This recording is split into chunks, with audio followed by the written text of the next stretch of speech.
Assalamualaikum warahmatullahi wabarakatuh.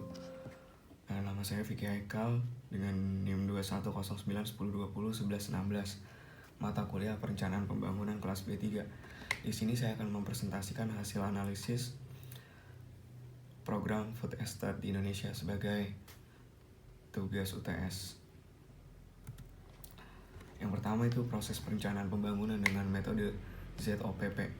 ZOPP yaitu Zero Oriented Project Planning, merupakan metode perencanaan proyek yang berorientasi kepada tujuan. Prinsip dasarnya itu kerjasama dan analisis masalah. Adanya tuntutan itu mengedepankan pertemuan kelompok atau musyawarah dalam proses perencanaannya. Selanjutnya itu tahap perencanaan pembangunan. Yang pertama dalam tahap perencanaan pembangunan itu penyusunan rancangan rencana pembangunan yang secara formal merupakan tanggung jawab dari badan perencana. Yang kedua, penetapan rencana. Ini sesuai ketentuan yang berlaku, RPJ perlu mendapat pengesahan dari DPRD setempat, sedangkan RPJM dan RKPD cukup mendapat pengesahan dari kepala daerah.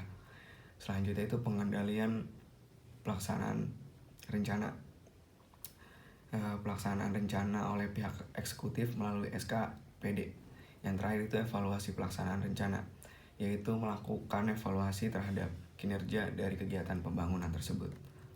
Selanjutnya itu analisis program Food Estate. Food Estate merupakan konsep pengembangan pangan yang dilakukan secara integrasi, mencakup pertanian, perkebunan, bahkan peternakan di suatu kawasan tertentu. Program Food Estate tersendiri diharapkan dapat memenuhi dimensi ketahanan pangan yang berdasarkan publikasi FAO, yaitu terdapat 4 dimensi yang meliputi ketersediaan pangan, akses pangan, penggunaan pangan, dan stabilitas pangan.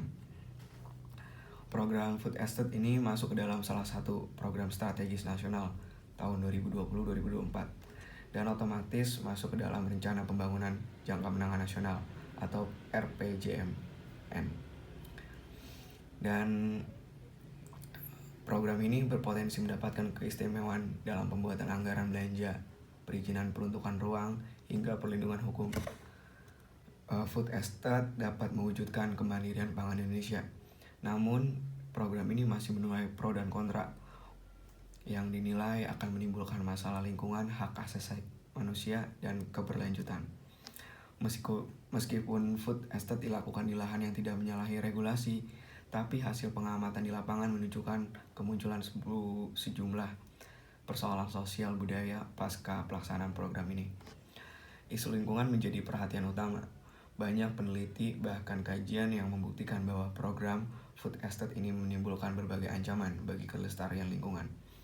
Food Estate berpotensi meningkatkan resiko deforestasi, terus musnahnya flora dan fauna, dan juga bencana kepada masyarakat.